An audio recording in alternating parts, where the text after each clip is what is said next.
भारताने ऑपरेशन सिंदूर यशस्वी केलं आणि यानंतर पाकिस्ताननं शस्त्रसंधीचं उल्लंघन केलं.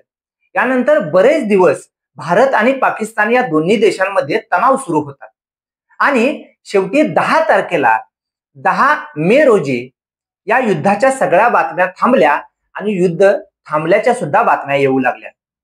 यानंतर 3च तासात पाकिस्ताननं पुन्हा शस्त्रसंधीचं उल्लंघन केलं. शस्त्रसंधी म्हणजे नेमकं काय आणि शस्त्रसंधीचं उल्लंघन हे केव्हा होतं हे बऱ्याच जणांना माहित नाही. तर आजच्या आपल्या व्हिडिओमध्ये आपण जाणून घेणार आहोत की शस्त्रसंधी म्हणजे काय, ती केव्हा लागू होते आणि शस्त्रसंधीचं उल्लंघन केव्हा होतं.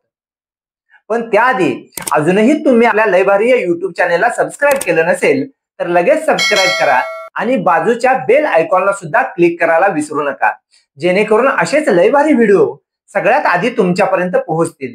नमस्कार, मी विवेक मिठारे आणि तुम्ही पाहताय लय भारी.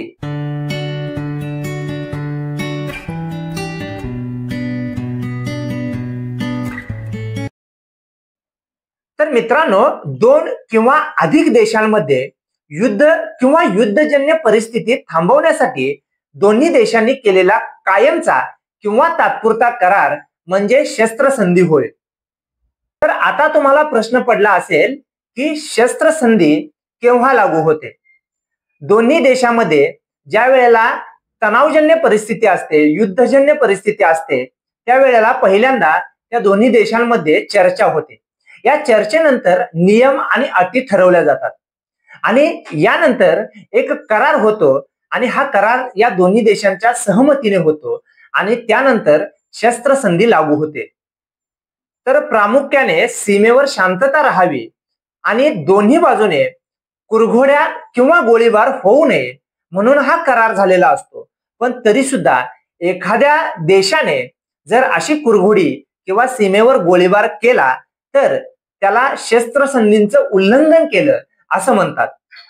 तर मित्रांनो, हा व्हिडिओ तुम्हाला कसा वाटला ते कमेंट करून नक्कीच सांगा आणि असेच लय भारी व्हिडिओ आपल्या युट्यूब चॅनेलवर जाऊन नक्की बघा आणि अशाच लय भारी व्हिडिओसाठी आपलं लय भारी हे युट्यूब चॅनेल सबस्क्राईब करा.